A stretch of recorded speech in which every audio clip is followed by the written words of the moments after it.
Oil பேஸ்டலில் mountain வரைய try பண்ணுறீங்கன்னா இனி இந்த ட்ரிக்கை ட்ரை பண்ணி பாருங்கள்.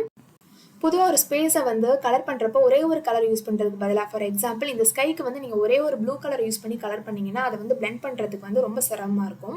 ஸோ அந்த இடத்துல வந்து டபுள் கலர் யூஸ் பண்ணுங்கள். அந்த ஷேடில், அதாவது டார்க் அண்ட் லைட் ஷேடை யூஸ் பண்ணி இது மாதிரி கலர் பண்ணிவிட்டு அதுக்கப்புறம் பிளெண்ட் பண்ணிக்கோங்க.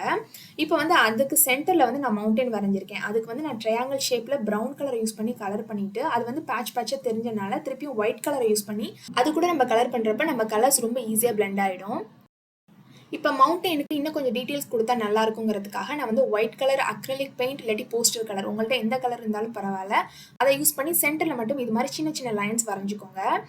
கீழே வந்து கொஞ்சம் பிளைனாக இருந்தனால கொஞ்சம் பூச்செடி இருந்தால் நல்லா இருக்குங்கிறதுக்காக நான் இயர்பட்ஸை யூஸ் பண்ணி சின்ன சின்ன டாட்ஸ் இது மாதிரி வரைஞ்சிக்கிறேன். அதுக்கப்புறம் மவுண்டனுக்கு ஃப்ரண்ட்டில் வந்து சின்ன சின்ன மரங்கள் இருக்க மாதிரி இருக்கிறதுக்காக நான் வந்து பிளாக் பென்சில் இல்லாட்டி வந்து பிளாக் பேஸ்டில் யூஸ் பண்ணி இது மாதிரி நான் கலர் பண்ணியிருக்கேன்.